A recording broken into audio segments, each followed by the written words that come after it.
our earth, for me and for you. And then we have a little sidebar about sustainable, and that means living or working in a way that protects people and the earth. So the first one is a salt farm in the USA. Salt from Kauai preserves ancient ways. Seawater dries in the hot sun for days. And preserves means keep something going. And so I have a story about this one. So when I was thinking about sustainable farms, this was the second farm that popped into my head because we were on vacation in Hawaii for about 2 weeks. And one thing that we loved to do was go to all the farmers markets, especially try all the exotic fruit. Because there were 2 families and 6 kids, and we made everyone do exotic food challenges. And so we were driving on our way to Hanapepe, which maybe you might know Hanapepe for Lilo and Stitch. That's where they live. And I saw this gorgeous, red earth, and then this white, sparkling something. And I asked my friend who lived in Kauai, I was like, what is that? She goes, oh, it's a salt farm. And I was like, oh, can we visit? And she's like, no, it's private. It's generations of native Hawaiians who are allowed, it's sort of like a ancestral root farm passed down from family to family. And the salt isn't sold commercially because it's not commercial grade. And it's not just used for seasoning. It's also, it has a special bit of earth mixed into it. And it's not any kind of earth. It's from a sacred, secret place in the mountain. And they said, you don't need a lot. And so I was so lucky that my friend in Kauai, her neighbor is a native Hawaiian, and she gave her a bag of it. And when she heard I had it in my book, she sent me it. So I can pass it around. This is the actual salt.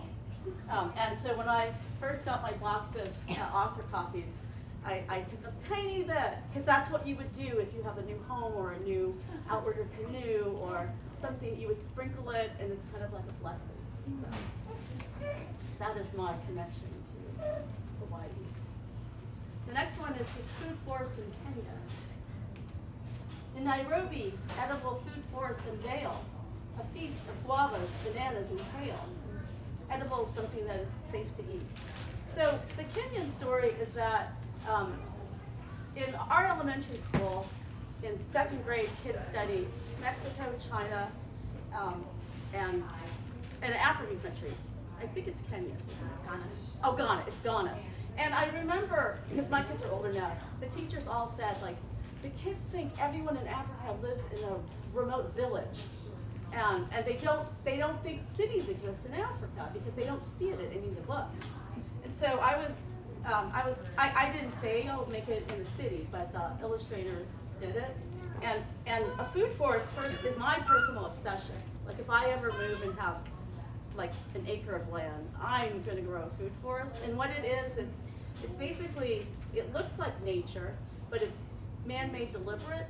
So it's like the edge of a forest where every layer is edible. So you have trees that shelter bushes that have, ground cover. Everything's edible, and everything is like a circular cycle where you don't need to weed and you don't need to mulch because everything just kind of self-does it. And so Robert did it as a rooftop garden, which we checked with our, we have a professor of agriculture at UMass Amherst. UMass Amherst. And we're like, that's legit, isn't it? And he was like, absolutely legit. The next one is a honey farm in Yemen. And of course there's honey everywhere. But I chose Yemen because I just wanted to draw attention to the war and also the climate change, how it's threatening these honey, beekeepers, and it's their livelihood. Bees live in a hive with a large family brood, working together to make their own food. And a brood is a group of babies in a family. And so the beekeepers in Yemen, they move their bees around to a special tree called a cedar. But it's a special ancient evergreen, and it makes honey that is one, very expensive, but also medicinal. And it's a very rare and precious honey. Mushroom farm, Mexico. So this ties it back to my illustrator, who's half Mexican and grew up in Mexico, and his family had a farm, and they grew mushrooms. So when the editors have found someone, and oh my God, his family is mushroom farmers, like we're like, okay, for sure it has to be set in Mexico. Mushrooms are able to grow in the dark, sprouting from beds of compost or bark. And compost is organic waste like leaves and rotting food that can be mixed with soil to help them grow. Okay, so I don't know if anyone here is part of the Red Sox nation. No, any Red Sox any baseball fans? All right, so the rooftop garden is, this rooftop garden, a new landmark, grows food for fans at Fenway Park. And a landmark is something you can easily recognize from far away and helps people figure out, where you are. And so I thought, the landmark's the Green Monster, right? And so the story behind this farm is that the wife of the owner of the Red Sox, John Henry's wife, saw this just, roof unused, and she said, that should be a garden.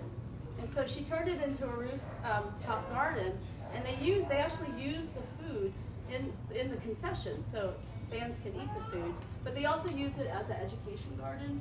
So they have kids and students, and they learn about how food is grown and healthy food choices. And they made a replica of this garden on the roof deck of the Boston Children's Museum. The fish farm in Brazil is not actually a fish farm, so I'll tell you more about that.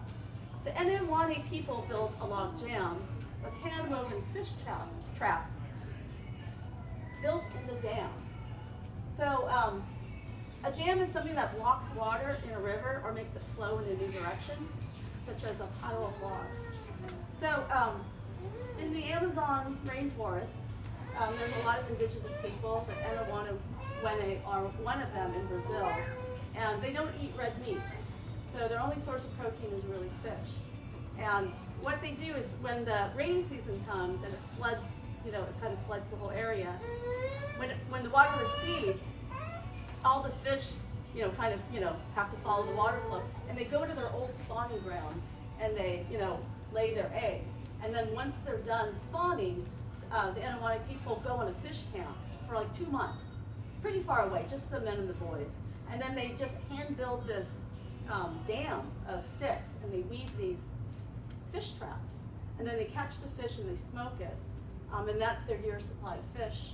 And they bring it back in a special ceremony because they're very much in tune with the spiritual world, and they feel like they have to do this to keep the spirits happy.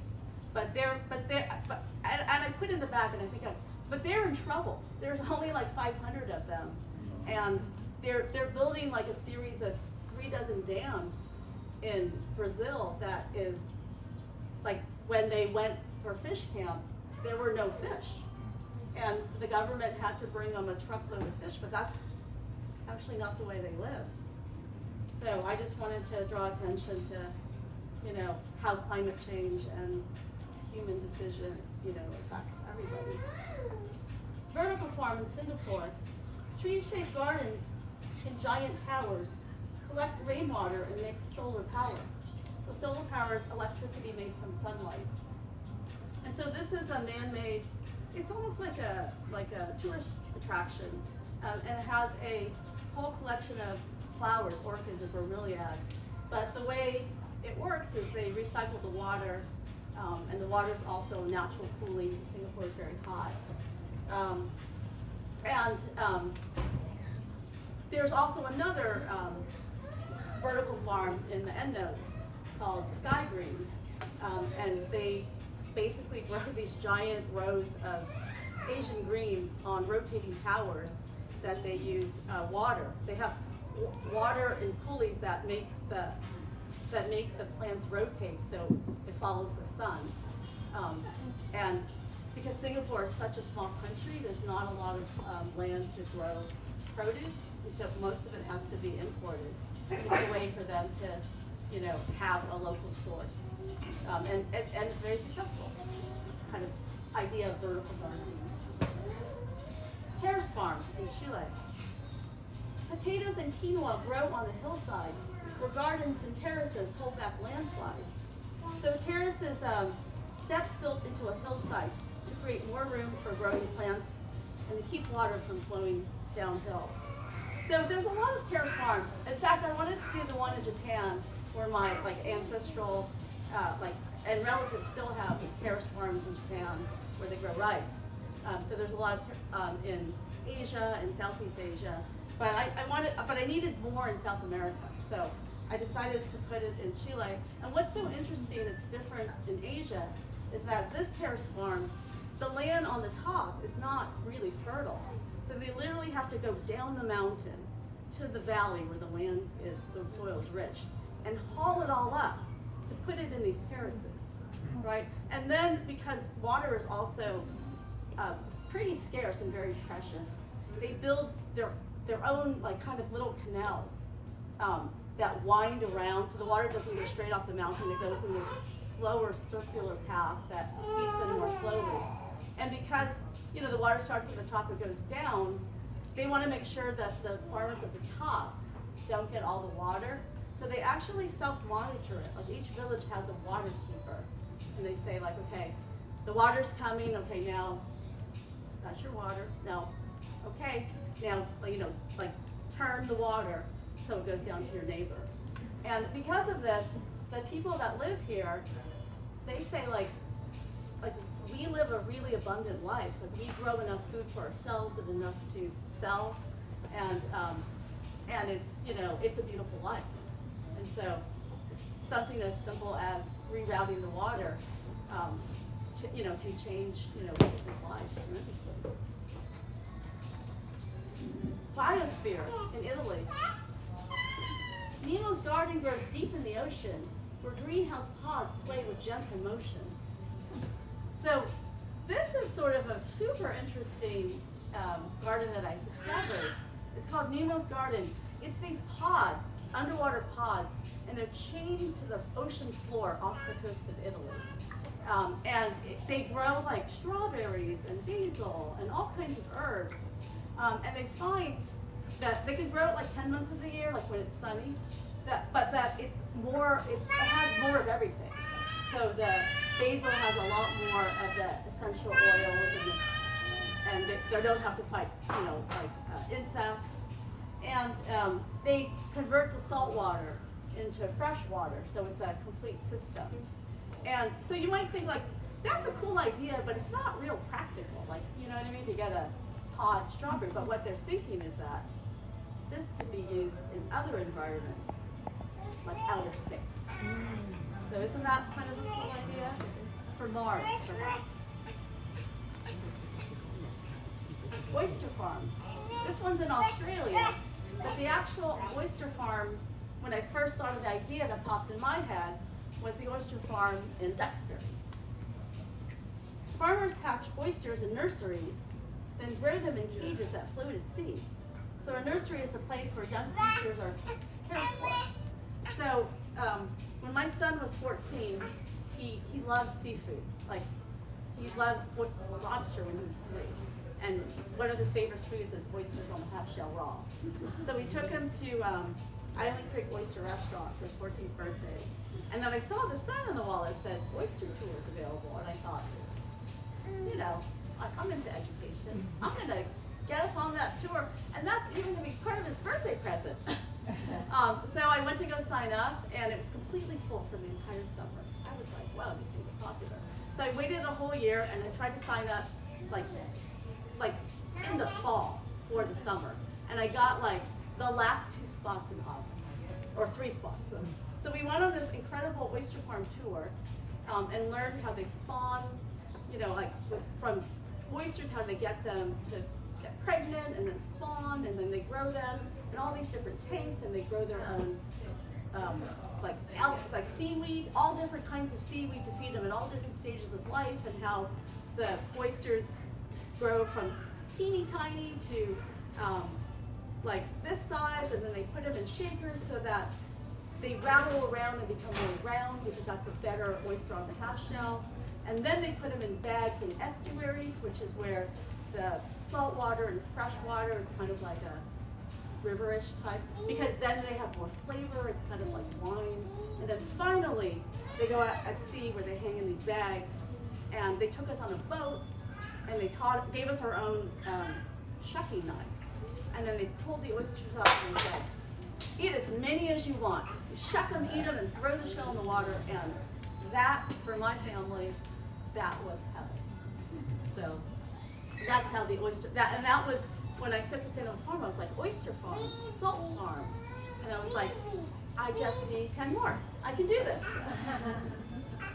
Circular farm in Senegal. I had seen this on social media. And I thought, God, that's so interesting. It's kind of like crop farms. And so that was like maybe the third one that popped into my head. Thirsty gardens designed for the heat grow where Sahara and Savannah meet. So the Sahara is a desert that stretches across most of North Africa. And the Savannah is like kind of abutting it. It's the grassy area of the land where there are not a lot of trees. And so this is an interesting story because during the COVID lockdown, the whole world was locked down. And so Senegal was depending on a lot of other countries for food. And all of a sudden, to protect their people, they couldn't have anything coming or going. And so they said, like, we have to grow more of our own food. And they also are in this position where the Sahara Desert is growing like so quickly. And so all of Africa had this plan to do this great, this sort of like a great greenway. Like we're gonna grow a barrier across the entire, swath of Africa to try to stop the Sahara Desert from overtaking everything. And so this circular farm was one of the ideas they had during that 2020 COVID lockdown. And they tried it in different, villages. And the idea is when you grow it in a circle, one, you can protect the outside with trees. So it's like protect it from the wind and from the elements. And then also when you grow plants in a circle, the roots all go towards the center. And so it takes less water. And so they found that it does actually work, but it does require a lot of, like manpower, It requires like a village with a green thumb and a lot of commitment for it to work. But when you have that, it actually works. Doba in Indian. Dobas are pits for rainfall collection with grasses and plants for soil protection. So there's a lot of erosion. So one way that you can prevent erosion around like a pond or like a pit that holds the water is put plants around it. And so dobas are actually indigenous ways. So in rural India, they weren't using these indigenous ways. They were dependent on public assistance. And so the government decided, like, let's revive some of the indigenous ways, which is this, it's such a simple idea. It's like you just dig a very deep pit of water and you store it during the rainy season. And then you have it year round, and because there's water in it year round, you can prevent the erosion with the plants, but you also can raise fish in it. And then you can eat the fish, and then with the water, you can now water your crops, and you can get an entire second season of crops. And so with that, that's what they did. They also gave them some other plants and trees, like mango trees or whatever that they didn't have. But just with the simple idea, these people in indigenous India are now like self-sufficient. They can grow their own food. Because they are also, like, everyone is affected by climate change. Like when you read the end note. And so because of climate change, they weren't getting as much water. And so their crops were failing. And so this was literally saving their life. Our world is changing and farming must too, with indigenous ways and modern breakthroughs. Let's grow food together on land and at sea. Looking after our earth will create harmony. And a breakthrough is an important discovery or an invention. And then in the back, I talk a little bit about what is sustainability and what is food justice, and that we have enough food to feed the world now, but it isn't distributed even ways. And so these are some ideas to make food available for everybody. And then this is the map to show you that we did think really hard to get geographic representation. And then I have each farm has sort of like a little bit of more information. It's probably my favorite part, and I'll just read the fun fact. So for the salt farm, the fun fact is that it's called a lei of salt. It's used for cooking and medicine and in rituals to bless homes, canoes, temples, and tools, which I talked about. And in food forest, the food forest in Kenya, not because they normally do them not on rooftop gardens. It helps to bring trees and forests back to the land that is damaged by erosion and drought. So it's helping where they weren't farming before, because where they had cattle, or if they were farming a single crop, and that was damaging the land, so that is bringing the land back. And then the honey farm, did you know that there are 20,000 different kinds of bees, but only one makes honey? And the mushroom farm, the most famous mushroom is the wheat coche. It's a fungus that grows on the corn itself, and it looks weird because it's like almost looks like a bruise, but it makes really delicious quesadillas. And did you know that, like, we have the rooftop garden here in Boston for the Red Sox, but other stadiums like the San Diego Padres, the San Francisco Giants, and the New York Yankees, and the Colorado Rockies also have rooftop gardens, and using it in the same way. They don't use it to feed the people, but they use it for education. But I'm not sure if we were the first. I can't and so the fish farm, it's part of the ceremony. They call it the yakwa. It's this whole ceremony that they do where when they like harvest honey, they do a special dance, and the whole village is involved. The men kind of surprise the women and show, like, look at us, we're so successful. And then they give a lot of the food offerings to the gods. But they say if we don't do that, bad things will happen to us. So it's like, it's good, but it's also a little bit. And because of the ceremony, they're considered like one of the cultural treasures of Brazil, so by the government. So that's why, which is why they got, like, well, some indigenous tribes don't get a lot of assistance, they did. And so the vertical farm is the side greens I talked about. It's basically helping them to grow their own food source. I talked about the water monitor. Interesting about oysters is that, mussels, like other shellfish, mussels are the one shellfish that can filter out microplastic particles. So that's one way to clean the ocean. And oysters also do kind of a natural environmental cleaning, and they can clean up like brackish water. And so that's it. So in my author's note, in the back, I talk about how I'm a gardener, and the reason why is I like to grow Japanese cucumbers, but if you go to the nurseries here, they don't ever have Japanese cucumbers as seedlings. So I order the seeds from California, and I seed it myself, and so I have some of them to share with you that I've been seeding. And this is a hybrid Japanese cucumber with glossy, smooth, green skin, and very delicious. So I have that to give away, and also I have stickers for Sumo Joe. And here I have, I made seed packets, and inside are milkweed seeds, just like a little pinch. And the reason why I chose milkweed is that you don't have to have a garden. The milkweed helps the monarch butterflies, because that's their food source and that's where they lay their eggs. But if you don't have a garden, you can just drop it any little patch of ground, like in front of your school or like, anywhere. And you don't have to tend it. It will grow on its own. And then, because the monarchs are also in trouble, they need help.